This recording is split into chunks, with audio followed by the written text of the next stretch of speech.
ગાંધીનગરના સચિવાલયમાં 30 મિનિટ સુધી વીજળી ગુલ રહી હતી. ભર ઉનાળે સચિવાલયમાં વીજળી ગુલ થઈ ગઈ હતી.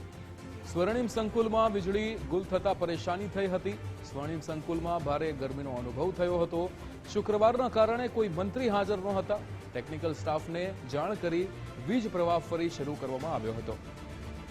30 મિનિટ સુધી ગાંધીનગરના સચિવાલયમાં વીજળી ગુલ થવાની આ ઘટના સામે આવી છે.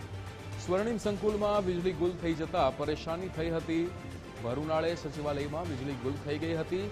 શુક્રવાર હતો જેથી કોઈ મંત્રી હાજર નહોતા. સ્વર્ણિમ સંકુલમાં ભારે ગરમીનો અનુભવ થયો હતો. 30 મિનિટ સુધી વીજળી ગુલ રહી હતી ગાંધીનગરના સચિવાલયમાં. ભર ઉનાળે સચિવાલયમાં વીજળી ગુલ થવાની આ ઘટના સામે આવી હતી. નિકુંજ જાની આપણી સાથે ફોન લાઈન પર જોડાઈ ગયા છે. નિકુંજ, 30 મિનિટ સુધી સચિવાલયમાં વીજળી ગુલ રહી હતી, શું વિગતો?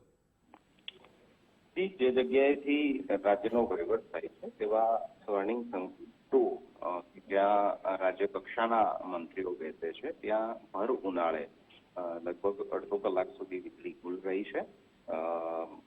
અધિકારીઓ, કર્મચારીઓ સચિવાલયની અંદર સ્વર્ણિમ સંકુલ 1 ની અંદર પહોંચ્યા, પરંતુ તેમને 30 મિનિટ કરતા વધુ સમય સુધી આ ગરમીની અંદર, બફારાની અંદર વીજળી વગર કામ કરવું પડ્યું હોય તે પ્રકારની સ્થિતિ નિર્માણ પામી છે.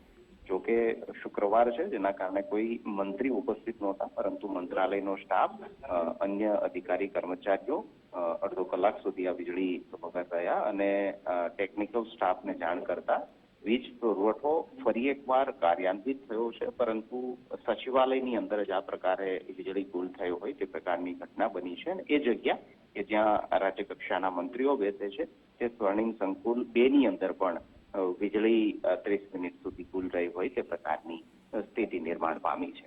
બિલકુલ નિકુંજ, સમગ્ર માહિતી સાથે જોડાવા બદલ આપનો આભાર.